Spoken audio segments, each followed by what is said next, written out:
అలిగిన ఆలోచన చేస్తే మహాజ్ఞాని మాట్లాడితే ఏమంటున్నాడంటే సుగంధ తైలము కంటే మంచి పేరు మేలు, ఒకరి జన్మదినము కంటే మరణ దినము అంటే ఏం గురించి చెప్తున్నాడు అంటే హ్యాపీ బర్త్డే అనే దానికంటే కూడా హ్యాపీ చెప్పండి హ్యాపీ డెత్ డే అనేది ఆయన చెప్తున్నాడు.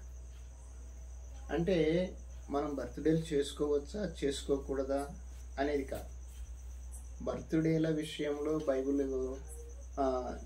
చెప్తే ఏనంటున్నాడు జన్మదినం కంటే మరణదినం ఏనంటే మన జన్మదినం అనేది దేవుని యొక్క ఏర్పాటు, దేవుని యొక్క అనుగ్రహం, దేవుని యొక్క నిర్మాణం.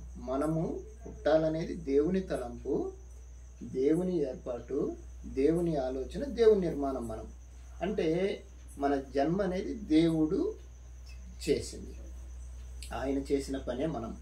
అయితే ఈ చేసిన పనికి ముగింపు ఎలా ఉండాలంటే మేలుకరంగా ఉండాలన్నమాట. అంటే పుట్టుక అనేది నేను చేశాను కాబట్టి అది అంత ప్రాముఖ్యత ఏం కాదని చెప్తూ ప్రాముఖ్యమైనది ఏంటంటే మరణ దినము అన్నాడు. అంటే మన ముగింపు బాగుండాలి అని చెప్తున్నాడు. మన ముగింపు ఎప్పుడు బాగుంటుంది? పుట్టింది మొదలుకొని మనము చనిపోయేసరికి మన ముగింపు బాగుండాలి. ఎప్పుడు బాగుంటుంది అంటే దేవునికి మహిమకరంగా మనం ఉండగలిగితే, దేవుని యొక్క చిత్తాన్ని ఆలోచన చేయగలిగితే, దేవుడు చెప్పింది మనం చేయగలిగితే, అప్పుడు మన యొక్క జీవితము మన యొక్క సమస్తము కూడా దేవునికి మహిమకరంగా ఉంటుంది. అప్పుడు సమాధానకర్త అయిన దేవుడు మనకు తోడై ఉంటాడు. మనకు తోడుగా ఉండాలి అంటే ఆయన చెప్పినట్లుగా చేయాలి, ఆయన ఆలోచన చేయాలి, ఆయన మనస్సు మనం ఎరగాలి. అందుకే పౌలు గారు అంటాడు క్రీస్తు యేసునకు కలిగిన ఈ మనస్సును మీరు కలిగి ఉండండి. అంటే మన మనస్సు, మన తలంపు, మన ఆలోచన ఏంటంటే వాక్యమై ఉండాలి. అలాగా ఉండగలిగితే తప్పకుండా మనము ఏం చేయాలో అదే చేస్తాము, ఏమి చేయకూడదో అది చేయం.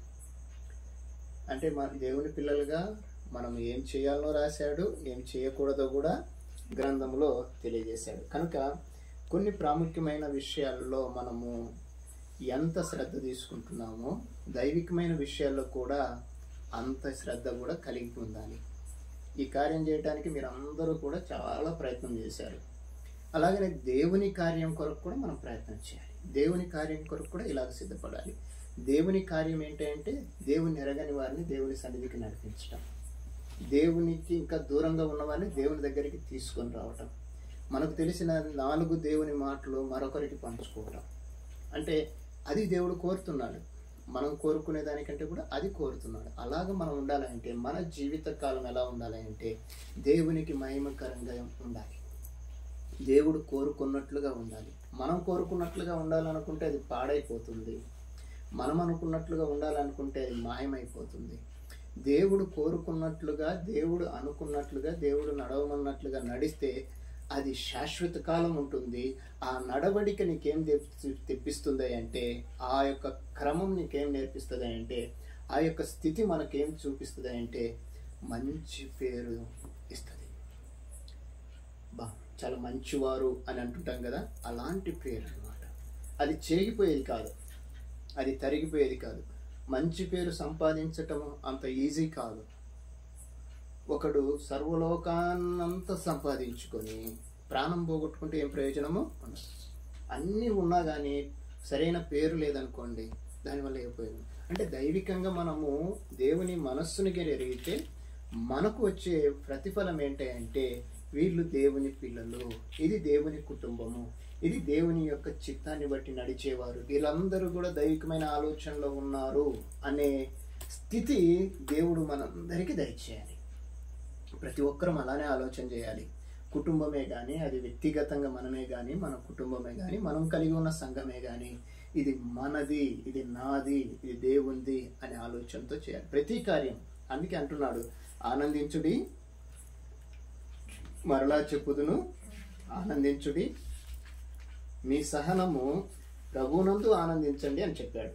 ఎవరిలో ఆనందించాలి? మనం ఆనందిస్తే ప్రభువునందు ఆనందించాలి, ప్రభువులో ఆనందించాలి. ప్రభువులో ఆనందించాలి అంటే ప్రభు ఏమైతే మనకు తెలియజేశాడో దాన్ని బట్టి మనము ఆలోచన కలిగి ఉండాలి. అందుకే అంటున్నాడు, ఎల్లప్పుడూ ప్రభువునందు ఆనందించుడి, మరలా చెప్పుదును ప్రభువునందు ఆనందించుడి. మన ఆనందము ప్రభువుతో ఉండాలి, ప్రభువులోనే కలిగి ఉండాలి.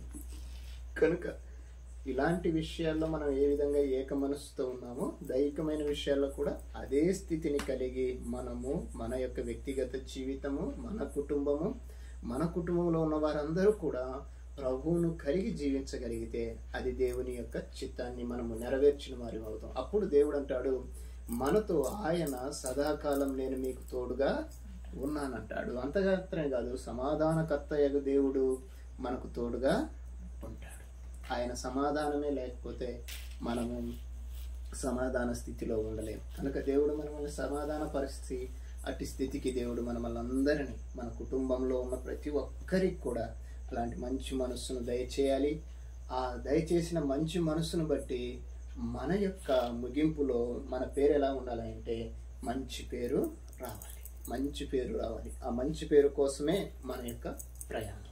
అలాంటి ప్రయాణాన్ని మనం కలిగి జీవిద్దాం. అట్టి స్థితి దేవుడు మనందరికీ దయచేయనుగాక. ఆమేన్. చిన్న ప్రార్థన. పరిశుద్ధుడా, నీకు స్తోత్రాలు. మీ పిల్లలతో మాతో మీరు మాట్లాడారు. స్తోత్రాలు నాయన. మా యొక్క తలంపులు, మా ఆలోచనలు మీరు ఎరుగుదురు నాయన. ఒకవేళ నీ దృష్టికి అనుకూలం కాకపోతే దయతో క్షమించండి. అనుకూల యోగ్యమైతే ప్రభువా నీ చిత్తాన్ని బట్టి మమ్మల్ని జ్ఞాపకం చేసుకోనని ఈ సాయంకాల సమయంలో ఈ విధంగా మీరు సమకూర్చారని నేను అనుకుంటున్నాను. అందుకే స్తోత్రాలు. మమ్మల్ని అందరినీ మీరు కదిలించినందుకే స్తోత్రాలు. మేము మా ముగింపును ఆలోచన చేయాలి. అయా, మరణాన్ని గురించి మీరు మాట్లాడుతున్నారా అంటే అది మంచిది అంటున్నారు. మరణాన్ని గురించి మీరు మాట్లాడుతుంటే అది విలువ కలిగింది అన్నారు. మరణము మేలైంది అంటున్నారు. మరణము ధన్యకరం అంటున్నారు. అయితే నాయన, జన్మదినము కంటే అది గొప్పది అంటున్నారు. నిజమే తండ్రి, మా యొక్క జన్మ రహస్యము మీరే. నియమింపబడిన దినములలో ఒకటైనా కాక మునిపే మా దినము